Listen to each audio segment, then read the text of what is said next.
Hello students, welcome to my class. இன்னைக்கு நம்ம electrostatic lessonல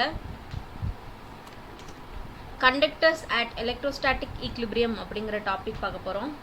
so conductors அப்படின்னா உங்களுக்கு தெரியும் கடத்தி, அதாவது ஒரு பாயிண்ட்லேருந்து சார்ஜஸ் எதுவாக இருந்தாலும் அது வழியாக பாஸ் பண்ணி அடுத்த எண்டுக்கு கொண்டு போய் சேர்க்கும், which is called conductors. So இந்த கண்டக்டர்ஸ் எப்படி இதுக்கு பேர் கண்டக்ட் பண்ணுதுன்னு அர்த்தம். ஸோ இந்த கண்டக்ஷன் எப்படி நடக்குது கண்டக்டர்ஸில் அப்படின்னா, ஒரு கண்டக்டர்ஸில் டிஃபால்ட்டாக நிறைய ஃப்ரீ எலக்ட்ரான்ஸ் இருக்கும். ஸோ இந்த ஃப்ரீ எலக்ட்ரான்ஸ் தான் ஒரு பாயிண்ட்லேருந்து நம்ம எது கொடுத்தாலும், சே ஃபார் எக்ஸாம்பிள் எலக்ட்ரிசிட்டி அப்படின்னா எலக்ட்ரிக் கண்டக்டர்ஸ்ன்னு சொல்லுவோம். ஸோ அதை எடுத்துகிட்டு அந்த ஃப்ரீ எலக்ட்ரான்ஸ் ஒரு பாயிண்ட்லேருந்து இப்படி நகர்ந்து அடுத்த எண்ட் ஆஃப் தி கண்டக்டர் வரைக்கும் கொண்டு போய் சேர்க்குது. So conductors are any kind of materials which allows this current to pass through is called conductors. So இந்த கண்டக்டர்ஸில் இருக்கிற எலக்ட்ரான்ஸ் எல்லாமே ரேண்டம் மோஷனில் இருக்கிற எலக்ட்ரான்ஸ். ஸோ ரேண்டம் மோஷன் அப்படின்னா ஒரு பக்கம் இருக்கிற எலக்ட்ரான்ஸ் ஆப்போசிட் சைடில் வந்துடும், அதே ரைட் சைடில் இருக்கிற எலக்ட்ரான் திருப்பி அதுக்கு ஆப்போசிட் சைடில் போயிடும். ஸோ டோட்டலாக பார்த்தா net motion of the electrons will be 0. இந்த மாதிரி இருக்கிறதுக்கு பேர் தான் எலக்ட்ரோஸ்டாட்டிக் ஈக்லிபிரியம். ஸோ எலக்ட்ரோஸ்டாட்டிக் அப்படின்னா நம்மளுக்கு தெரியும் சார்ஜஸ். ஸோ இங்கே நான் கன்சிடர் பண்ணுற charges is electrons. So equilibrium அப்படின்னா அதே ஸ்டேட் ஈக்குவல் ஸ்டேட்லேயே இருக்கிறது. ஸோ ஈக்லிபிரியம் கண்டிஷன் அப்படிங்கிறப்ப எலக்ட்ரோஸ்டாட்டிக் சார்ஜஸ் எலக்ட்ரான்ஸ் என்ன ஆகுது, ரெண்டும் ஒன்றுக்கு ஒன்று ஆப்போசிட்டில் மூவ் ஆகி டோட்டல் மோஷன் ஆஃப் எலக்ட்ரான்ஸ் வந்து ஒரு பர்டிகுலர் டைரக்ஷனில் இல்லாமல் டோட்டல் மோஷன் ஆஃப் எலக்ட்ரான்ஸ் ஒரே மாதிரி இருக்குது, which is called electrostatic equilibrium. இது கண்டக்டர்ஸில் மோஸ்ட் காமன். ஸோ இங்கே கொடுத்துருக்கேன் உங்களுக்கு கீழே இருக்கிற பிக்சரில் பாருங்கள், ரெட் கலரில் இருக்கிறது எல்லாமே ஃப்ரீ எலக்ட்ரான்ஸ். ஸோ இது கண்டக்டர். இந்த கண்டக்டர்ஸில் இப்படி ஃப்ரீயாக மூவ் ஆகிட்டு அடுத்த எண்டுக்கு எலக்ட்ரான்ஸ் பாஸ் ஆகிட்டே போகுது. So properties of conductors at electrostatic equilibrium.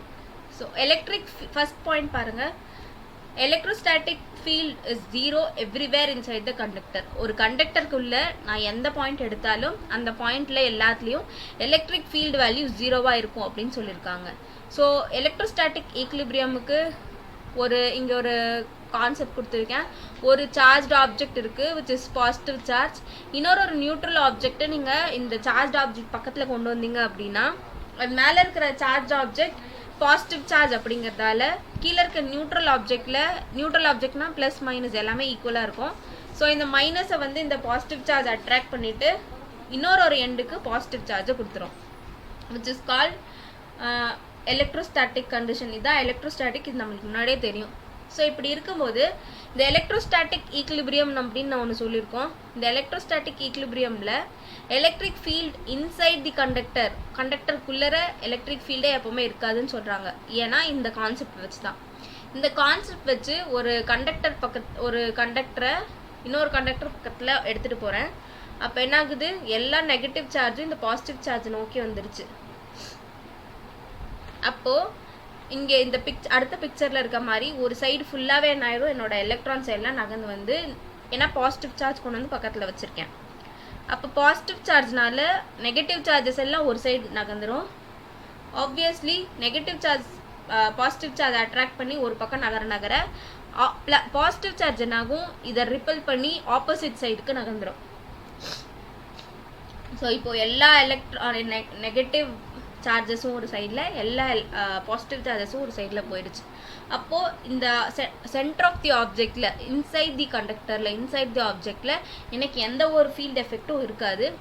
And இங்கே தான் நகர்ந்துருக்கே, சார்ஜஸ் ரெண்டுமே நகர்ந்துருக்கே அப்படின்னா இது ஈக்குவல், இந்த பக்கம் மூவ் ஆன ஈக்குவலண்ட் அளவுக்கு எனக்கு சார்ஜஸ் ஆப்போசிட் சைட்லையும் நகர்ந்துருக்கும். ஸோ ரெண்டுமே ஈக்லிபிரியம் கண்டிஷனுக்கு வந்துடும். இந்த கேஸில் electric field inside the object will be 0 always. So இதான் உங்களோட first property of the conductors at equilibrium state.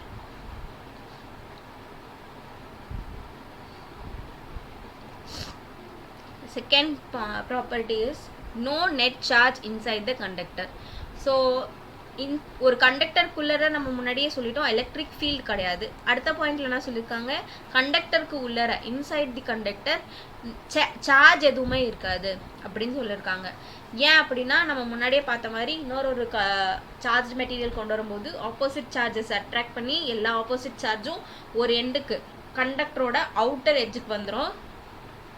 மற்ற சார்ஜ் எல்லாம் அதே அவுட்டர் எட்ஜில் இன்னொரு எண்டில் ஆப்போசிட் சைடில் என்னோட கண்டக்டரோட எட்ஜில் போய் மற்ற சார்ஜஸ் நின்றுடும். நடுவில் எந்த சார்ஜஸும் இருக்காது. That is why electric field is 0. So electric field 0 ஆகும்போது நமக்கு ஆப்வியஸ்லி சார்ஜும் 0 தான். ஸோ சார்ஜ் உள்ளேயும் எப்படி இருக்கும், எல்லாமே 0வாக இருக்கும். இதை எக்ஸ்பிளைன் பண்ணுறதுக்கு அண்ட் அப்படி ஏதாவது சார்ஜஸ் இருந்தாலும் அது என்ன ஆகும், என்னோட எலக்ட்ரோஸ்டாட்டிக் கண்டிஷன் மூலயமா எல்லா சார்ஜஸும் will be move to the surface of the conductor. அந்த சர்ஃபேஸோட அவுட்டர் லைனுக்கு பவுண்ட்ரிக்கு வந்து நின்றுக்கும். சார்ஜஸ் உள்ளே கண்டக்டருக்கு உள்ளே எதுவுமே ரிசைட் ஆகாது. ஸோ இதை ப்ரூவ் பண்ணுறதுக்கு நம்ம காஸ் லா ஆல்ரெடி படிச்சிருக்கோம். காஸ் லா அப்படிங்கிறது with respect to this flux, electric flux, psi is equal to q by epsilon naught. இதான் காஸ் லா ஃபார்முலா. ஸோ இந்த psi அப்படிங்கிறது electric flux value. Electric flux அப்படின்னா என்ன, ஒரு ஆப்ஜெக்ட்குள்ளே ஒரு ரீஜன் கன்சிடர் பண்ணிக்கிறேன். அந்த ரீஜன் வழியாக எத்தனை எலக்ட்ரிக் ஃபீல்ட் லைன்ஸ் பாஸ் ஆகிருக்கோ அதான் எலக்ட்ரிக் ஃப்ளக்ஸ். ஸோ இப்போ நம்ம ஃபர்ஸ்ட் கேஸில் ஃபர்ஸ்ட் ப்ராப்பர்ட்டிலே பார்த்துருக்கோம், என்னோட ஆப்ஜெக்ட்குள்ளர எலக்ட்ரிக் ஃபீல்டே இல்லைன்னு, விச் இஸ் ஃபர்ஸ்ட் பாயிண்ட்டே அதான், எலக்ட்ரிக் ஃபீல்டு இஸ் 0. ஸோ இப்போ எலக்ட்ரிக் ஃபீல்டு 0 அப்படிங்கிறப்ப E இஸ் 0. ஸோ E 0னா எலக்ட்ரிக் ஃபீல்டே இல்லை. அப்போ அதுக்குள்ளே அந்த ஆப்ஜெக்டில் நான் ஏதாவது ஒரு ஏரியா கன்சிடர் பண்ணால் அந்த ஏரியாக்குள்ளே கண்டிப்பாக எலக்ட்ரிக் ஃபீல்டு லைன்ஸ் இருக்கவே இருக்காது. அப்போ எலக்ட்ரிக் ஃபீல்டு லைன்ஸ் 0. அப்போ எலக்ட்ரிக் ஃபீல்ட் லைன்ஸ் பாஸ் ஆனால் தான் எத்தனை நம்பர் ஆஃப் எலக்ட்ரிக் லைன்ஸ் போதோ அதான் ஃப்ளக்ஸ். ஸோ ஃபீல்ட் லைன்ஸே இல்லைனா என்னோட எலக்ட்ரிக் ஃப்ளக்ஸ் வேல்யூவும் 0 தான். ஸோ இந்த ஃபார்முலாவில் அப்ளை பண்ணும்போது எலக்ட்ரிக் ஃப்ளக்ஸ் psi 0. ஸோ அப்போ என்ன, q by epsilon naught is equal to 0ன்னு கிடைக்கும். ஸோ இதில் இந்த epsilon naught ஆப்போசிட் சைட் கொண்டு வந்தீங்கன்னா 0 into epsilon naught 0 தான். So q charge will be 0. So இந்த காஸ் லா வச்சு you can prove that inside the conductor always the charge value q value will be 0. Third property is that electric field inside the conductor பற்றி பார்த்தோம். So electric ஃபீல்ட்னால charge value பார்த்தோம். Next electric field outside the conductor. So கண்டக்டருக்கு வெளியில் என்னோட electric field value எப்படி இருக்கும் அப்படின்னா, it is always perpendicular to the surface of the conductor. Electric field எப்போவுமே என்னோட கண்டக்டருக்கு பர்பெண்டிகுலராக தான் நான் கன்சிடர் பண்ணணும். அண்ட் அதோட மேக்னிடியூட் வேல்யூ, இது டைரக்ஷன், பர்பெண்டிகுலருங்கிறது டைரக்ஷன். அப்போ மேக்னிடியூட் எவ்வளோ இருக்குன்னா சிக்மா பை எப்சிலன் நாட். இங்கே சிக்மா அப்படிங்கிறது சர்ஃபேஸ் டென்சிட்டி. சர்ஃபேஸ் டென்சிட்டினா ஒரு பர்டிகுலர் சர்ஃபேஸ் எடுத்துக்கிறேன், டென்சிட்டினா அடர்த்தி, அதில் எத்தனை நம்பர் ஆஃப் சார்ஜஸ், எவ்வளோ அடர்த்தியாக சார்ஜஸ் இருக்கோ அதான் சார்ஜ் டென்சிட்டி. அப்போ அந்த சர்ஃபேஸ் மேலே இருக்க சார்ஜ் டென்சிட்டி. ஏன்னா முன்னையே சொல்லியாச்சு, கண்டக்டரில் சார்ஜஸ் எப்போவுமே வெளியில் சர்ஃபேஸ் மேலே தான் இருக்கும். ஸோ அந்த சர்ஃபேஸில் எத்தனை சார்ஜஸ் ரிசைடாக இருக்கோ, எவ்வளோ டென்ஸாக இருக்கோ அதான் என்னோட எலக்ட்ரிக் ஃபீல்டு வேல்யூ. அதை பொறுத்து தான் எலக்ட்ரிக் ஃபீல்டு வேல்யூ இருக்கும். சார்ஜஸ் நிறையா இருந்தால் வெளியில் எலக்ட்ரிக் ஃபீல்டு அதிகமாக இருக்கும். It depends upon this surface charge density. Next the fourth point is electrostatic potential.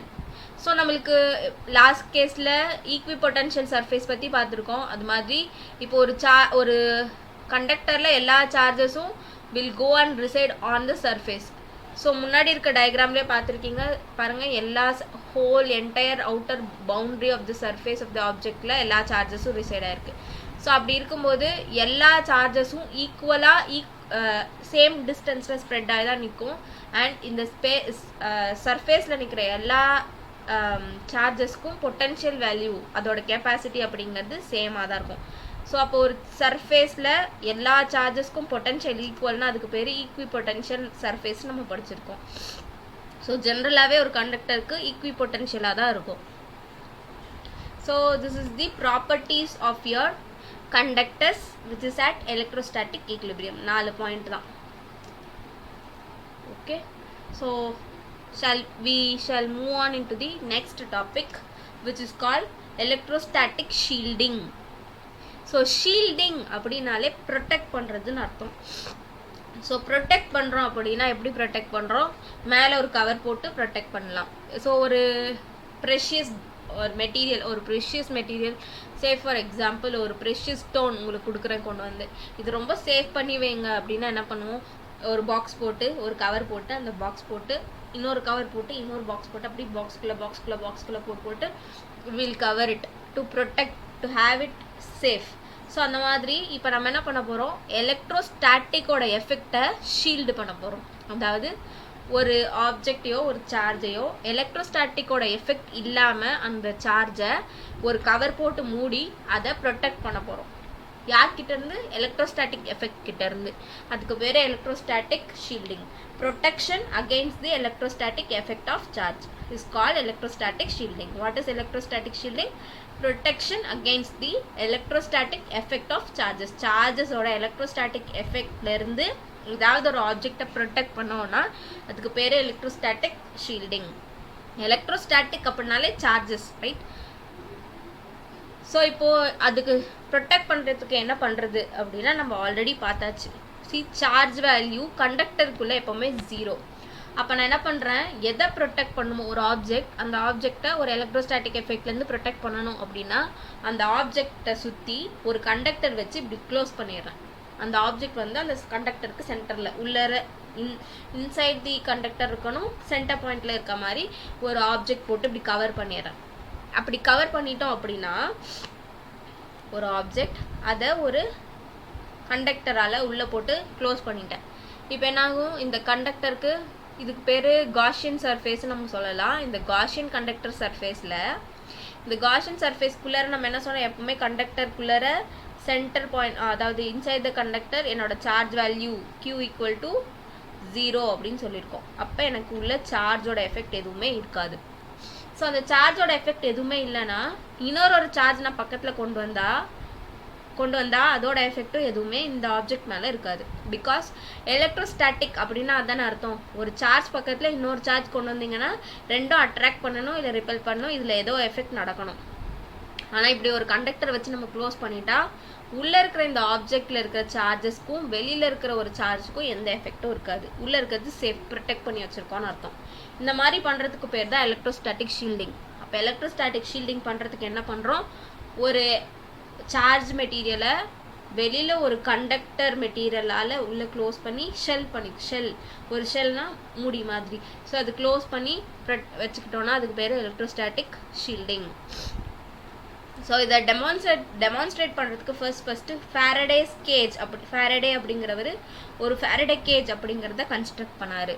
So Faraday gauge அப்படின்னா என்ன, ஃபாரடே கேஜ் அப்படிங்கிறது ஒன்றுமே இல்லை, ஒரு மெட்டல் பார் வச்ச ஒரு ஃப்ரேம் மாதிரி ஒரு பாக்ஸ். இங்கே பிக்சரில் காட்டியிருக்கேன் பாருங்கள், ஃப்ரேம் மாதிரி ஒரு பாக்ஸ். ஸோ இங்கே இருக்கிற ஃப்ரேம் பாக்ஸில் வெளியில் ஒரு மெட்டீரியல் வச்சு எலக்ட்ரோஸ்டாட்டிக் எஃபெக்ட் க்ரியேட் பண்ணுறாங்க. இது எஃபெக்ட் க்ரியேட் பண்ண இங்கே இருக்க சார்ஜஸோட அட்ராக்ஷன் எஃபெக்ட் வந்து அதை சுற்றி எல்லா பக்கமும் டிஃபெக்ட் ஆகுது. ஸோ அப்போது இந்த கேஜ் என்ன பண்ணுது, இந்த கேஜில் இருக்க சார்ஜஸ் ஒரு கண்டக்டரோட சார்ஜஸ் என்னாகும், எப்போவுமே அவுட்டர் பவுண்ட்ரியில் வெளியில் நிற்கும். ஸோ உள்ள எலக்ட்ரிக் ஃபீல்டு வேல்யூ 0. அப்போ உள்ளே ஏதாவது ஒரு பர்சன் உள்ளே நின்றுருந்தாலும் ஆப்ஜெக்ட் இங்கே வந்து ஒரு பர்சன் உள்ளே நின்றுட்டுருக்காங்க அந்த கேஜ்குள்ளே. ஸோ அந்த கேஜ் என்ன பண்ணும், இது மெட்டல் ஃப்ரேம், மெட்டல்னாலே உங்களுக்கு தெரியும் கண்டக்டர். ஸோ இந்த கண்டக்டரில் இருக்க சார்ஜஸ் வந்து வெளியில் இருக்கிற சார்ஜோட எஃபெக்ட்னால பாசிட்டிவ்ல ஒரு பக்கம் நெகட்டிவ்ல ஒரு பக்கம்னு அட்ராக்ட் ஆகி ரிப்பல் ஆகி தனித்தனியாக நின்றுக்கும். அண்ட் இதோட எஃபெக்ட் எல்லாமே அந்த வெளியில் இருக்கிற சார்ஜஸே ஹேண்டில் பண்ணிக்கும், உள்ளே இருக்கிற ஆப்ஜெக்ட் மேலே இது போய் சேர விடாது. அண்ட் நம்மளுக்கு தெரியும் கண்டக்டர்ஸ்குள்ளே எப்போவுமே எலக்ட்ரிக் ஃபீல்டு வேல்யூ 0. ஸோ உள்ளே இருக்க ஆப்ஜெக்ட்க்கும் இட் அக்வேர் 0 வேல்யூ. ஸோ உள்ளே இருக்க ஆப்ஜெக்ட் எதுவும் அஃபெக்ட் ஆகாது. ஸோ ஃபாரடே கேஜ் அப்படிங்கிறது பாருங்கள், இட் இஸ் மெட்டல் பார்ஸ், ஒரு ஃப்ரேம் மாதிரி. இதில் எலக்ட்ரிக் ஃபீல்டு உள்ள ஆப்சென்ட்டாக இருக்கும். இது எப்படி பாசிபிள் அப்படின்னா, சார்ஜ் பார்ட்டிகல்ஸ் இந்த wall of the Faraday cage respond to the applied electric field. வெளியிலேருந்து கொடுக்குற எலக்ட்ரிக் ஃபீல்டுக்கு அந்த ஃபாரடே கேஜில் இருக்க சார்ஜஸே ரெஸ்பாண்ட் பண்ணி பாசிட்டிவ் சார்ஜெல்லாம் ஒரு பக்கம், நெகட்டிவ் சார்ஜெல்லாம் இன்னொரு பக்கம் டிஃப்ளெக்ட் ஆகி ஒன்றுக்கு ஒன்று கேன்சல் ஆகிக்கும். உள்ள எலக்ட்ரிக் ஃபீல்டு எதுவுமே ஜென்ரேட் பண்ண விடாது. This is about Faraday's cage. Faraday cage அப்படிங்கறத வச்சு என்ன கொடுத்திருக்காங்க அப்படின்னா எலக்ட்ரோஸ்டாட்டிக் ஷீல்டிங் அப்படிங்கறத கொடுத்திருக்காங்க. ஸோ எலக்ட்ரோஸ்டாட்டிக் ஷீல்டிங்க்கு ஒரு எக்ஸாம்பிள் கொடுத்துருக்காங்க, which is given in your book again. So ஒரு கார் ஆர் பஸ்க்குள்ளே இருக்கும்போது லைட்னிங்கோட எஃபெக்ட் எதுவுமே நமக்கு மேலே படுறது இல்லை. ஒய்? பிகாஸ் தி கார் அப்படிங்கிறது ஒரு மெட்டல் மெட்டீரியலில் தான் it is made up of. So car அப்படிங்கிறது கண்டக்டர் தான். ஸோ கண்டக்டருக்குள்ளே இருக்கிற ஆப்ஜெக்ட் நம்ம தான், யூஸ்வலி பர்சன்ஸ். ஸோ அவங்க மேலே லைட்னிங் அப்படிங்கிறது it is due to the சார்ஜஸோட எஃபெக்ட் தான் இந்த லைட்னிங். அண்ட் இந்த லைட்னிங்கை வந்து கண்டக்டர் மேலே இருக்கிற கார் மெட்டீரியல் கண்டக்டர் வந்து என்ன பண்ணுது, ஈக்குவலைஸ் பண்ணிவிட்டு அதுக்கு அது சார்ஜஸ் பாசிட்டிவ் நெகட்டிவ்னு ரெஸ்பாண்ட் பண்ணிடுது. உள்ளே இருக்கிற பர்சன் மேலே இந்த எலக்ட்ரோஸ்டாட்டிக்கோட எஃபெக்ட், லைட்னிங்கோட எஃபெக்ட் உள்ள எதுவுமே அஃபெக்ட் பண்ணுறது இல்லை. When you are inside a car R bus or what ever it is. ஆனால் இந்த மாதிரி பக்கத்தில் இருக்க மாதிரி பாருங்கள், வெளியில் சும்மா ட்ரீ பக்கத்தில் இல்லை நீங்கள் வெளியில் நின்னீங்க அப்படின்னா ஆப்வியஸ்லி லைட்னிங் அப்படிங்கிறது சார்ஜஸ் தான். ஸோ அந்த சார்ஜஸோட எஃபெக்ட் நீங்கள் உள்வாங்கி நீங்கள் வந்து ஒரு கண்டக்டர் தான். ஸோ அப்படியே உள்ள அந்த சார்ஜஸை கண்டக்ட் பண்ணி it will affect your self. So அதனால எப்போவுமே லைட்னிங் அப்போ காருக்குள்ளே இருந்தீங்கன்னா இட் இஸ் ஓகே. பட் வெளியில் இருக்கும் போது it will affect the whole thing. So this is one more example of your real time example for electrostatic shielding. Next is electrostatic induction. Induction அப்படின்னா சார்ஜை கிரியேட் பண்ணுறது. இப்போ நான் சார்ஜை கிரியேட் பண்ணணும், ஆனால் பக்கத்தில் எலக்ட்ரோஸ்டாட்டிக் எஃபெக்ட் மூலயமா, எலக்ட்ரோஸ்டாட்டிக்னா ஒரு சார்ஜ் பக்கத்தில் இன்னொரு சார்ஜை கொண்டு போகணும், தட் இஸ் எலக்ட்ரோஸ்டாட்டிக் இல்லையா? ஸோ ஒரு சார்ஜ்டு மெட்டீரியல் ஆல்ரெடி இருக்குது, அதுக்கு பக்கத்தில் சும்மா இன்னொரு மெட்டீரியலை கொண்டு போய் அந்த மெட்டீரியலுக்கும் சார்ஜை க்ரியேட் பண்ணுறதுக்கு பேர் தான் electrostatic induction. So electrostatic induction is nothing but charging a material without the actual contact. இன்னொரு சார்ஜ் ஆப்ஜெக்ட் மேலே கான்டாக்ட், அதாவது இப்படி டச் பண்ணியோ இல்லை டைரக்ட் கான்டாக்டே இல்லாமல் இன்னொரு மெட்டீரியலுக்கு சார்ஜ் கிரியேட் பண்ணுறதுக்கு பேர் தான் எலக்ட்ரோஸ்டாட்டிக் இண்டக்ஷன். ஸோ இதுக்கு எக்ஸாம்பிள், இதே சேம் எக்ஸாம்பிள் புக்கில் எக்ஸ்பிளைன்டாக கொடுத்துருக்காங்க, நீங்களும் எக்ஸ்பிளைன் பண்ணி தான் எழுதணும். ஸோ என்ன பண்ணுறாங்க,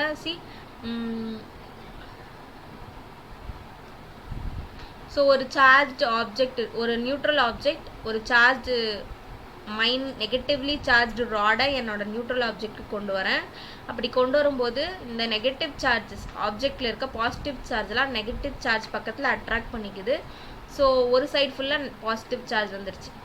அண்ட் ஆப்ஜெக்டில் இருக்க நெகட்டிவ் சார்ஜ் என்ன பண்ணும், நியூட்ரல்னாலே பாசிட்டிவ் நெகட்டிவ் ஈக்குவலாக தான் இருக்கும். ஸோ இப்போ பாருங்கள், ஒரு நெகட்டிவ்லி சார்ஜ்டு ராடை என்னோட ஸ்பெரிக்கல் நியூட்ரல் ஆப்ஜெக்ட் பக்கத்தில் கொண்டு வரேன். அப்போது பாசிட்டிவ் சார்ஜெலாம் நெகட்டிவ் சார்ஜ் அட்ராக்ட் பண்ணி ஒரு பக்கமும், நெகட்டிவ் சார்ஜ் இன்னொரு இந்த நெகட்டிவ் ராடை ரிப்பல் பண்ணி ஆப்போசிட் சைட்லையும் போயிடுச்சு. அப்போ எர்த் அப்படிங்கிறது கிரவுண்ட், இந்த கிரவுண்ட் அப்படிங்கிறது எர்த் அப்படின்னாலும் நெகட்டிவ் சார்ஜ் தான். ஸோ வெளியிலேருந்து ஏதாவது ஒரு மெட்டீரியல் வச்சு என்னோட நெகட்டிவ் சார்ஜ் எல்லாத்தையும் தூக்கி நான் கிரவுண்ட் பண்ணிடுறேன். கிரவுண்ட் பண்ணால் எல்லா நெகட்டிவ் சார்ஜும் அந்த கண்டக்டர் வழியாக பாஸ் ஆகி கிரவுண்டுக்கு போயிடும். ஸோ இப்போது எனக்கு இந்த நியூட்ரல் ஆப்ஜெக்டில் இருந்த நெகட்டிவ் சார்ஜெலாம் நான் ரிமூவ் பண்ணிட்டேன் தனியாக. அப்போ ஆப்வியஸ்லி அந்த ஸ்பெரிக்கல் மெட்டீரியலுக்கு என்ன கிடச்சிரும், பாசிட்டிவ் சார்ஜ் கிடச்சிரும். ஸோ இப்போ என்ன பண்ணியாச்சு, என்னோட ஆப்ஜெக்ட் நியூட்ரல் ஆப்ஜெக்ட்க்கு பாசிட்டிவ் சார்ஜை நம்மளே கிரியேட் பண்ணியிருக்கோம். எப்படி, சும்மா இன்னொரு சார்ஜ் மெட்டீரியலை பக்கத்தில் கொண்டு வந்து. This is called electrostatic induction. I hope you have understood. Just go through with your book. Thank you.